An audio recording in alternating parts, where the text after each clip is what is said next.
Let's talk about Britain. We are set to see Britain trigger Article 50 later this month. Companies are taking action. Morgan Stanley and Goldman Sachs have said that they're going to move jobs out of London because of the exit of Britain out of the EU. What kind of implications do you see happening here? London's a big hub for financial services.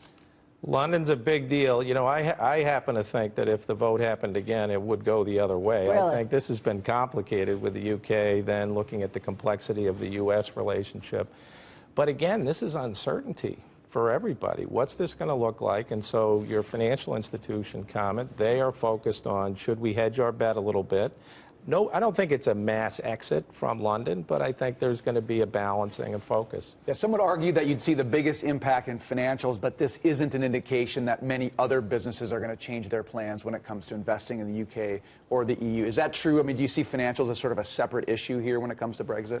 I do, yeah. I think it's such a big financial hub. I think we'll see a little bit of hedging their bets, some movement into places like Frankfurt and That's what I was going to ask. Where do they go? Is it Frankfurt? Is that the place that's the next big hub in terms of financial services? Probably. They're looking at Dublin as well, right? Dublin as well, good point. And then, you know, we'll see again the intersection of global tax in some of this as well, in terms of where to put down your tent.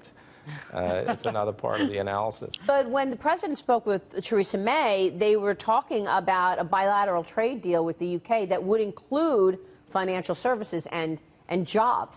So we'll see if that actually helps and keeps some jobs there. I agree. And again, these issues of speed become important. I mean, in the last week, I've been in Canada and Mexico. Yeah. UK is focused. So now the speed that we can get bilateral trade agreements struck after health care, once we sort through the border tax, the trade issues on a bilateral basis. Don't forget infrastructure spending, which is a lot of what the small cap stocks have traded up on and not up. Now down. Right. And down on. Which is why I think you're all spot on to say the next 48 hours is much more than health care. It's going to tell us about speed.